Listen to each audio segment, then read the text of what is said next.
ইরানের Islamic revolutionary guard corps IRGC দাবি করেছে তারা মার্কিন বিমানবাহী রণতরী ইউএসএস আব্রাহাম লিঙ্কনে হামলা চালিয়েছে। স্থানীয় গণমাধ্যমে প্রচারিত এক বিবৃতিতে বলা হয়, রণতরীটিতে 4টি ব্যালিস্টিক ক্ষেপণাস্ত্র আঘাত এনেছে। আইআরজিসির এই দাবি এসেছে এমন এক সময়ে যখন মার্কিন ও ইসরায়েলি হামলায় নিহত হয়েছেন ইরানের সর্বোচ্চ নেতা আলী খামেনি। অবশ্য ইরানের পক্ষ থেকে আগেই দেয়া হয়েছিল পাল্টা সামরিক পদক্ষেপের ঘোষণা। সংবাদ মাধ্যম আল জাজিরার প্রতিবেদনে প্রকাশ পেয়েছে এই চিত্র।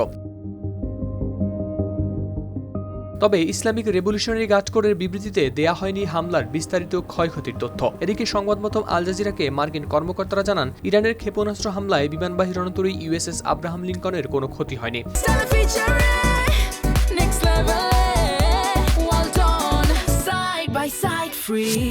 ওই কর্মকর্তা আরও দাবি করে বলেন, ক্ষেপণাস্ত্র রণতরীতে পৌঁছাতে পারেনি, এটি কার্যক্রম চালিয়ে যাচ্ছে। ইউএসএস আব্রাহাম লিঙ্কন জানুয়ারির শেষ দিক থেকে আরব সাগরে অবস্থান করছে। ইরানকে ঘিরে সামরিক উপস্থিতি জোরদার করার অংশ হিসেবে মোতায়েন করা হয় এই career strike group. Howlader Shamim, RTV।